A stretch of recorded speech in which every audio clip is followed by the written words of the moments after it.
이진숙 국민의힘 의원의 과방위 배치에 대해서 민주당이 이해충돌이라며 반발하고 있죠. 어제 첫 상임위 신고식을 마친 이진숙 의원은 참 희한했다 이렇게 소회를 밝혔습니다.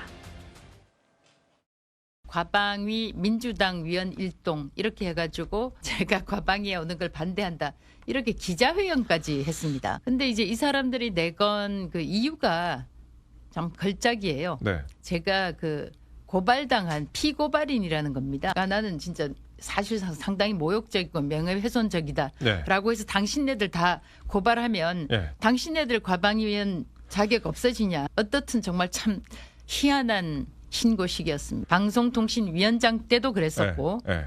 무려 사흘 네. 3+1으로 네. 청문회를 했지 않습니까? 법인카드 관련해서 제가 제출 안 해도 되는 것을 네. 떳떳하다고 제출한 그걸 가지고 저를 빵수기로 만들었고 정말 3+1으로 해가지고 집요하게 끌어내리려고 했거든요. 어떻든 이 특정 집단은 제가 중요한 직책을 맡아서는 안 된다. 이렇게 생각을 하고 있는 것 같습니다. 네. 방통위원장 때도 참 집요하게 끌어내리려고 했다. 특히 민주당 스스로 고발을 해놓고 내가 오는 걸 반대하고 있다. 이런 얘기를 했습니다. 최진문 교수님, 이진숙 의원이 보기에는 좀 의도를 가지고 계속해서 나를 좀 보이콧한다. 이렇게 느끼는 것 같아요. 뭐 저는 그렇게는 생각하지 않습니다. 그러니까 이진숙 의원 입장에는 그렇게 생각할 수 있지만 제가 어제도 여기 잠깐 말씀드렸지만 실제로 이제 전 방통위원장이잖아요. 지금은 이름이 방송미디어통신위원회로 바뀌긴 했습니다만 방통위원장을 하면서 만드는 여러 제도들이라든지 정책들 이런 부분들이 이번 국정감사나 앞으로 국회 상임위에서 주로 다루어질 겁니다. 네. 그런 부분들이 다루어질 때 본인이 이제 만들었고 본인이 운영했던 거니까 그 과정에서 어떤 발언을 하거나 하는 것이 이해충돌이 일어날 수 있는 가능성에 대해서 우려를 얘기했다고 저는 보고요. 국회 안에 이제 그런 부분들을 검증하는 기구가 있으니 거기에서 한번 검토를 받아보면 어떻겠냐 하는 게 제 입장이고요. 네. 인숙 의원 입장에서야 본인의 입장을 말씀하시는 거니까.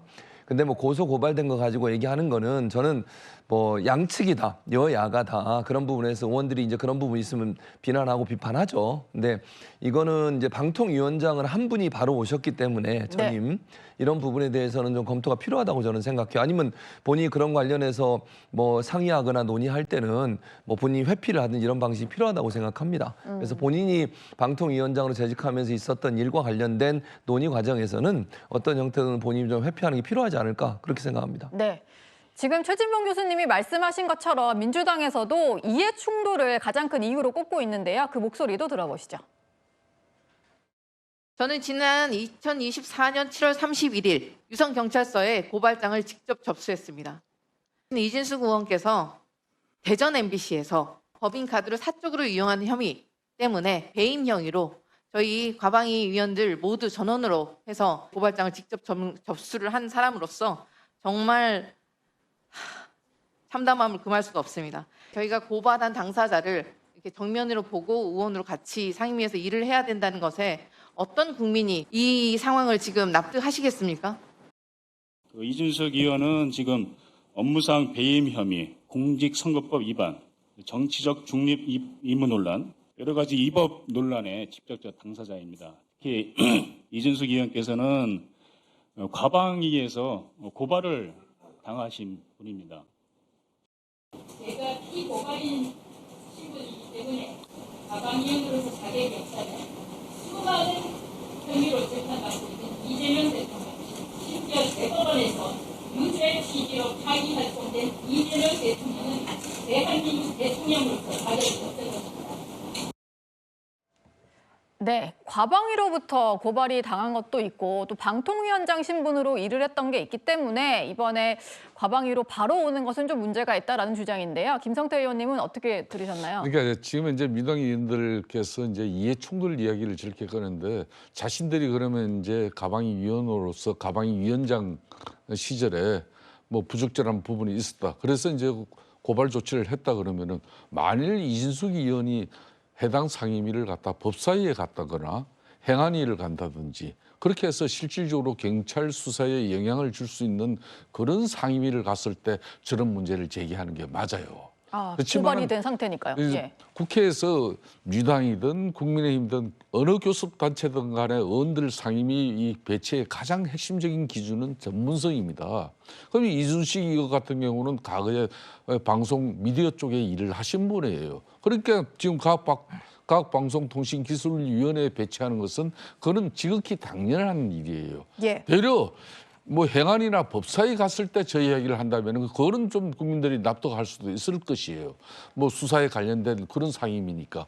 그런데 전혀 그거와 관련 없이 이미 자신들은 뭐 정치적 이미 사법적 행위를 해놓고 그 소관 상임이 자기가 전문성을 가지고 온 상임위에서 저 이야기를 하고 있다는 것은 저는 앞뒤가 안 맞아도 한참 안 맞는 이야기를 지금 했다는 것이고, 다만 정치적으로 저렇게 계속 교섭단체에서 이렇게 배정한 위원회 국회에서 출석 권한을 갖다 제한하려고 하는 그런 민주당의 형태야말로 반헌법적인 행위를 지금 하고 있다고 봐야죠. 예.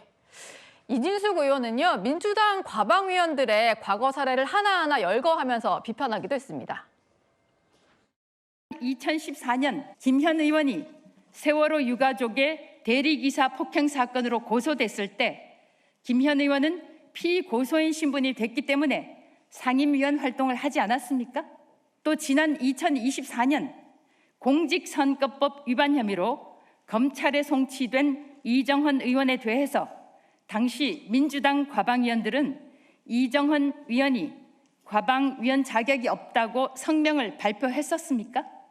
김남국 의원, 2024년 8월 코인 투자 수익을 숨기려 국회 공직자윤리위원회의 심사 업무를 방해한 혐의로 검찰에 불구속 기소됐었습니다. 무혐의를 받았습니다만 기소된 전력이 있는 김 의원은 과방위원 자격이 있습니까? 누가 저에 대해 자격 시비를 걸자고 제안했는지 그 사람의 뇌 구조를 의심해야 할 상황입니다. 이진숙을 쫓아낼 계획을 하고 있다면 각오하십시오. 민주당에서 최소 수십 명이 상임위원 자격을 잃게 될 것입니다. 이진숙 의원은 이해충돌이라는 핵심 질문에 답하지 않았습니다. 나만 문제냐는 식으로 동료 의원들을 공격하고 아무 관련 없는 대통령까지 끌어들였습니다. 동료 의원을 공격한다고 이해충돌이 결코 해소되지는 않습니다. 참. 네, 특히 김남국 의원은 대통령을 굳이 왜 끌어들이냐 이런 얘기를 하더라고요. 김종욱 부원장님, 예. 이진숙 의원이 정말로 문제 제기를 할 때마다 그럼 대통령도 자격 없어 뭐 이런 얘기를 하거든요. 어떻게 들으셨어요?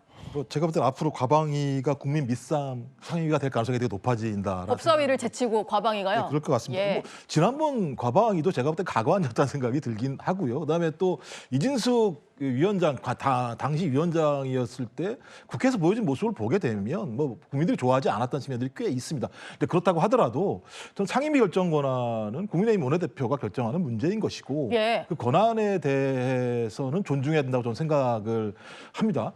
하지만 그럼에도 불구하고 과방위 차원에서는 이진숙 지금 의원에게 걸려있는 여러 가지 문제가 있는데 그냥 잘 왔습니다, 뭐 축하합니다 이럴 수는 없는 거 아니겠습니까? 당연히 문제 제기를 해야 되는 것이고 그런 허들을 만들어 놨을 때 이진숙 의원도 내가 이러이러한 부분들은 조심해야 되겠구나라는 생각을 하는 측면이 분명히 있기 때문에 단지 이것이 이진숙 의원 개인에 대한 어떤 집단적인 이런 것이 아니라 적어도 과방위가 보여야 될 기준들 그리고 과방위 위원들이 느끼고 있는 이진숙 의원에 대한 여러 가지 우려점들이 분명히 존재한다고 한다면 저는 그런 우려점들을 해소하는 것이 위원으로서의 기본 자세라고 생각이 드는데 네. 자기에 대해서 그렇게 예를 들어 문제 제기했다고 해서 대통령부터 시작을 해서 과방위원들 하나하나를 다 공격하는 방식으로 이 문제를 풀어간다면 앞으로 과방위원 잘 하시겠나? 제가 볼 때는 과방위원을 안 하실 작정이라면 저렇게 하셔도 상관없지만 예. 저렇게 하신다면 앞으로 쉽지 않을 것 같다는 느낌도 들긴 네. 해요. 매번.